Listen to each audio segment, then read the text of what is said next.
me tulime täna selleks siia, et teiega kohtuda, et äkki tõestab, et olete kodus. No.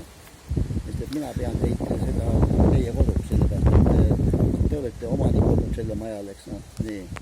No, Ei taha, ei, on küll. juriidiliselt olen omanik olnud, aga rahaliselt ma pole kunagi siia paigub. Ja ei, seda ma tean. Siis oli teil Vanustanud paigud. Nüüd on Anneli ja omanik. Ja.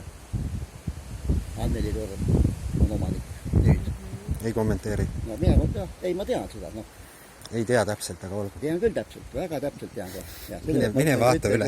Mine vaata üle. Ja, no kui on muudetud vahepeal, ma ei tea nüüd 2 päevaga. No sii. Aga mina ei saanud nüüd teie käest midagi siin. Ega meie ka ei saanud. Teie käest ei saanud. Ja. Te ei vastanud meie küsimustele. Ma vastaks hea meelega, kui ma teaks, mis sellest kasu on ja et te seda midagi ei kuritarvita. Te saate vist lahti, kui me saame oma vastused. Muidu me tuleme ju jälle vastus. Aga teil peab ju eesmärk olema. Nagu kui politsei peab kinni, siis ta peab ju ütlema põhjuse.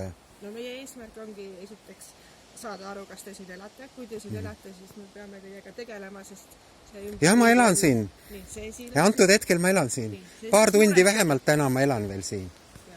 Et see ümbrus on siin muret tekitav ja sellisel puhul peame koos teiega mõtlema, et kuidas seda saaks lahendada. Jaa, okei.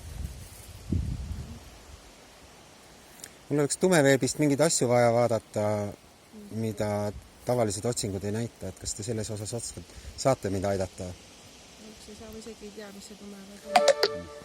Tumeveeb on see, mis ei ole sinu järgi säetud ja ei ole eeltsenseeritud. Panen kinni, sest mul